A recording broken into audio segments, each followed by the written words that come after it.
Assalamualaikum warahmatullahi wabarakatuh. Perkenalkan, nama saya Aulia Alfi Mufinda dari semester 6 kelas PAUD A. Akan menampilkan video presentasi hasil observasi UAS mata kuliah Sosial Studi AUD.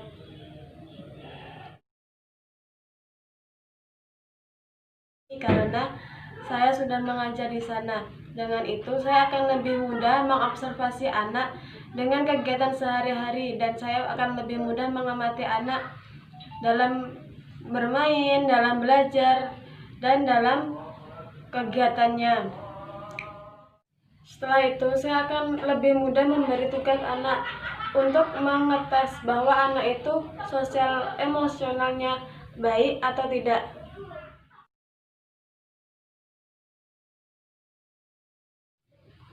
Saya akan menjelaskan kondisi di sana. Kondisi di lingkungan di sana itu baik bagi perkembangan anak.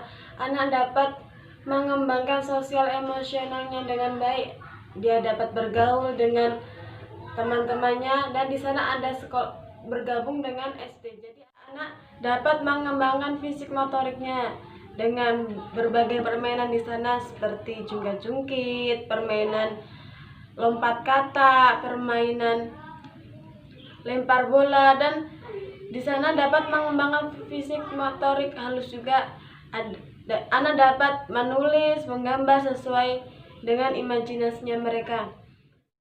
Selain itu juga anak diajarkan belajar sholat duha sebelum memulai pelajaran, dan anak diajarkan doa pilihan dalam sehari-hari. Contohnya doa mau makan, doa sesudah makan, doa mau tidur, sudah tidur, doa masuk masjid, keluar masjid, dan sebagainya. Dan anak diajarkan juga hadis-hadis pilihan seperti hadis malu, hadis menuntut ilmu, hadis kebersihan, dan lain-lainnya.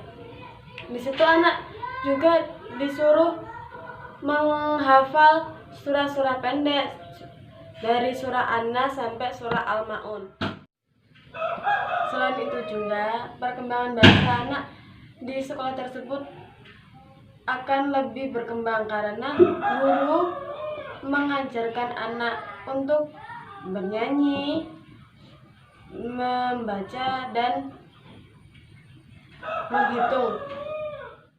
Dan perkembangan kognitif anak di sekolah tersebut alhamdulillah sangat berkembang. Anak dari usia 4-5 tahun anak diajarkan mulai menulis dengan garis tegak lurus, garis miring, dan garis setengah lingkaran. Usia 5-6 tahun anak diajarkan membaca, menulis, berhitung, dan diajarkan doa-doa sehari-hari. Maka dengan itu perkembangan kognitif anak akan lebih berkembang. Dan dengan itu di sekolah tersebut juga ada perkembangan seninya. Contohnya seperti anak diajarkan menggambar sesuai imajinasinya mereka, dan di situ juga anak diajarkan menari. Dengan itu perkembangan seni anak akan lebih berkembang.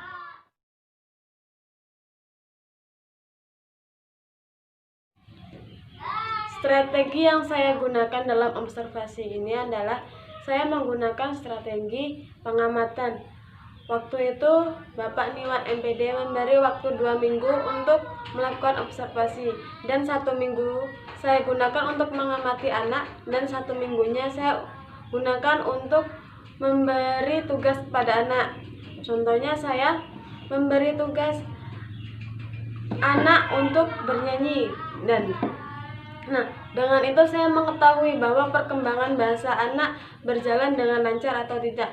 Dia bernyanyi dengan sangat lancar, tidak ada cedal sedikit pun.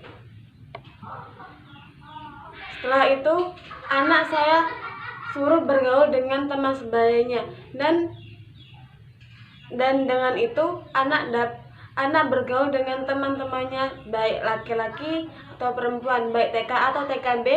Anak bergaul dengan biasa, tidak ada sungkan, tidak pemalu, dan anak lebih disenangi dengan teman-temannya karena anak tersebut sering bercerita tentang kesehariannya, tentang bermain di rumah, tentang teman-temannya di rumah. Dan saya mengamati anak, bagaimana anak peka atau tidak dalam keadaan di sekitar. Dan ternyata anak tersebut memiliki kepekaan yang tinggi. Contohnya di dalam kelas ada salah satu anak yang memiliki kekurangan. Seperti anak itu tidak mau bergabung dengan teman-temannya. Anak itu selalu diam di kelas. Nah, anak tersebut yang saya observasi ini, dia peka terhadap lingkungan.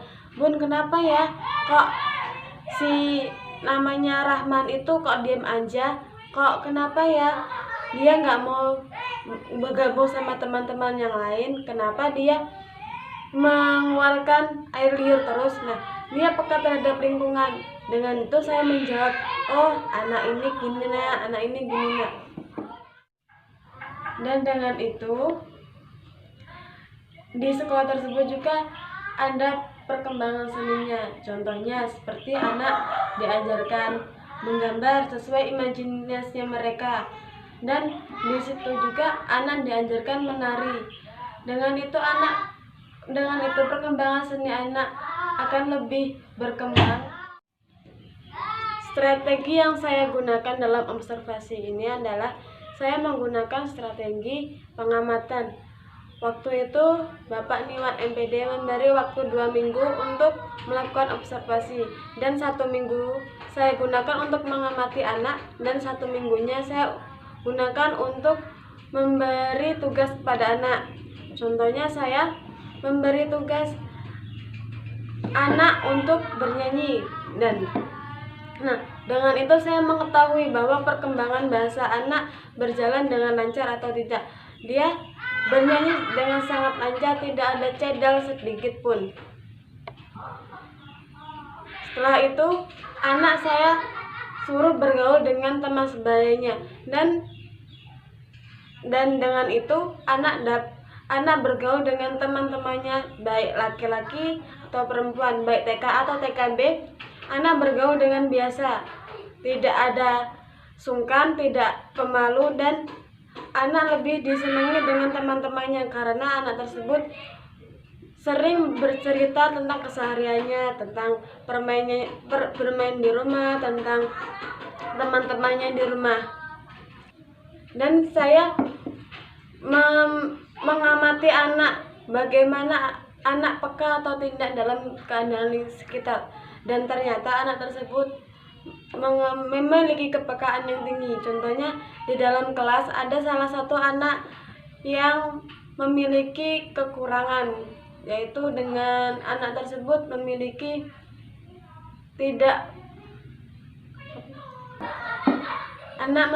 kebutuhan khusus. Seperti anak itu tidak mau bergabung dengan teman-temannya. Anak itu selalu diam di kelas.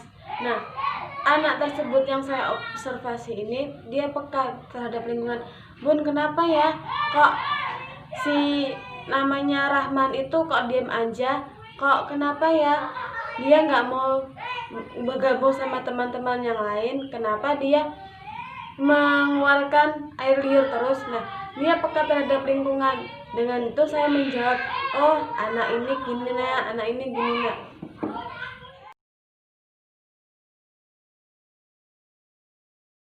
Mengambil narasumber dari wali kelas karena wali kelas mengusulkan untuk mengambil data observasi pada anak tersebut karena anak tersebut memiliki perkembangan sosial emosional yang baik dan disenangi oleh banyak teman-temannya. Kegiatan yang saya lakukan selama observasi. Kegiatan saya lakukan yang pertama yang tadi saya melakukan pengamatan pada anak tersebut. Selanjutnya saya sering mengajak ngobrol tentang kegiatannya sehari-hari di rumah. Terus saya juga memberi tugas kepada anak. Contohnya saya memberi tugas, coba nak tolong temenin si Rahman tadi, dan anak tersebut mau. Dan anak itu laporin kepada saya, Bunda, ternyata Rahman itu begini ya, dia akan mengeluarkan unek-unek dia kepada saya.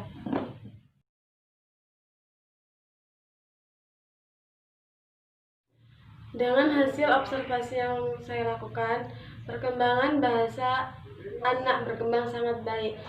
Anak itu terbilang cerewet karena dia suka menceritakan kejadian yang ada di rumahnya, baik pun dengan temannya atau kejadian pada orang tuanya. Kemudian bahasa anak yang digunakan dalam bergaul dengan temannya cukup baik. Dan hasil observasi yang saya lakukan, perkembangan bahasa anak tersebut sangat baik. Anak tersebut tidak ceda sama sekali. Anak tersebut terbilang anak yang cerewet karena dia sering menceritakan kejadiannya yang ada di rumahnya. Dan perkembangan bahasa atau perkembangan dalam bahasa dalam bergaul anak itu sangat baik juga. Anak menggunakan bahasa terkini pada temannya, seperti memanggil dirinya dan temannya lo gue. Dan tetapi kalau dengan guru, anak menggunakan bahasa aku kamu. Perilaku anak dalam bersosial dan berinteraksi dengan lingkungan itu juga sangat baik. Anak mampu bersosial dengan teman-temannya, maupun teman yang sebaya maupun teman yang TKA atau teman yang SD. Anak juga mampu bersosialisasi dengan baik. Dan juga anak juga mampu bersosialisasi dengan orang dewasa, seperti kan dalam ada orang tua murid yang menunggui anak dapat berbicara dengan lancar kepada orang tuanya tanpa segan. Sosial emosi anak dalam menanggapi kejadian di sekitar itu juga sangat baik. Sosial emosi anak dalam menanggapi kejadian sekitar itu sudah sangat baik. Anak mampu mengetahui bagaimana keadaan sekitarnya. Anak itu terbilang cukup peka dalam keadaan sekitar. Apabila salah satu temannya tidak masuk, Bunda, kenapa ya si Fatir itu tidak masuk? Dia tanya kepada Bunda, oh Fatir sakit nak. Oh alah, sakit apa ya Bunda? Sakit batuk. Contohnya seperti itu. Anak juga mampu mengetahui keadaan sekitar. Contohnya lain, Bunda, kenapa kok kita nggak senam di sini saja di depan sekolah? Nggak nak, di sini kan becek, kita senamnya di taman saja. Begitu anak akan sangat peka. Kalau teman-teman yang lain dia tidak memiliki kepekaan seperti dia yang teman-teman lain lebih cenderung biasa saja, tidak menanyakan kenapa hal tersebut bisa terjadi.